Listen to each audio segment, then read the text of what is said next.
When you think about global power, you probably picture, missiles and tanks. Aircraft carriers, things like that. But the book we're deep diving into today argues that the real weapon, the modern weapon, is the economy itself. We're looking at Edward Fishman's Chokepoints, American Power in the Age of Economic Warfare. And Fishman's whole argument is that the critical bottlenecks today aren't geographic. They're not like the Bosphorus Strait where you can physically block a ship. Not a place on a map. No, these choke points are invisible. They're built deep inside the financial and technological infrastructure that the U.S. has really shaped for the last 50 years. And Fishman is the guy to map this out for us. He's worked at State, Treasury, the Pentagon. He's seen it from every angle. Right. So our mission is to understand how the U.S. basically converted globalization into a weapon.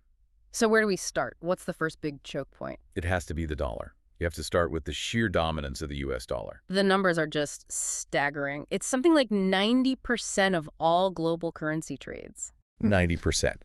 Every single day. And it's 60% of all the foreign reserves held by central banks. It's the air that the global economy breathes. And this wasn't an accident. The book connects it all the way back to the 1970s, to this petrodollar system. Is that still the engine for today's sanctions? It's the absolute foundation of it. After Bretton Woods collapsed, Treasury Secretary William Simon flew to Saudi Arabia in 1974. Okay. And he struck this crucial deal.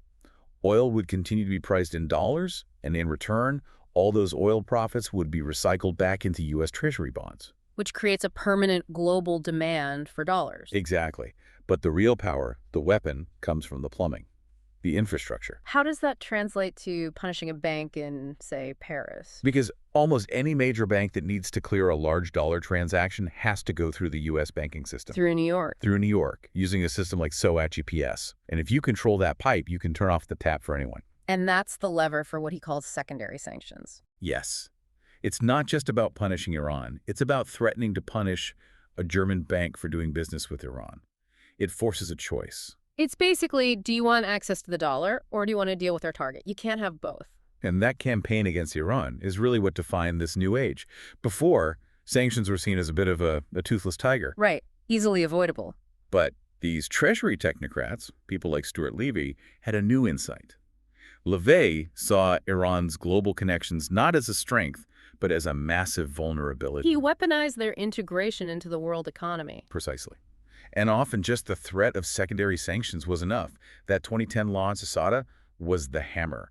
Global banks just started backing away from Iran because losing dollar access was unthinkable. The book also details the heartbreaking human cost of that. I mean, chicken prices tripling, creating this social divide, people living below the chicken line. It really grounds the abstract concept in a devastating reality. So the success in Iran showed this could work, and that leads to the next major choke point. From finance to technology, specifically semiconductors, and the campaign against China's tech sector. Huawei is the prime example.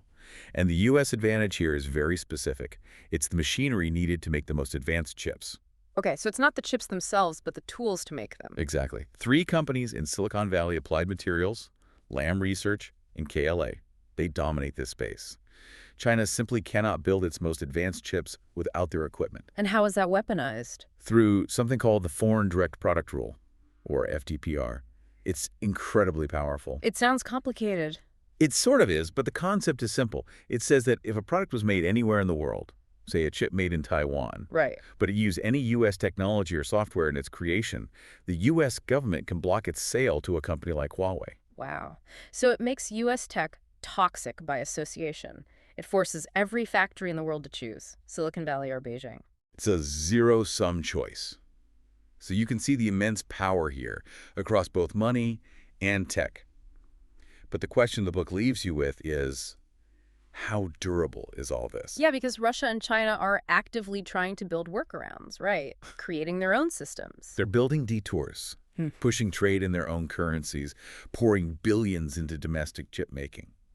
But Fishman's provocative conclusion is that the greatest threat to all this might not be China's renminbi. So it's not an external competitor? No.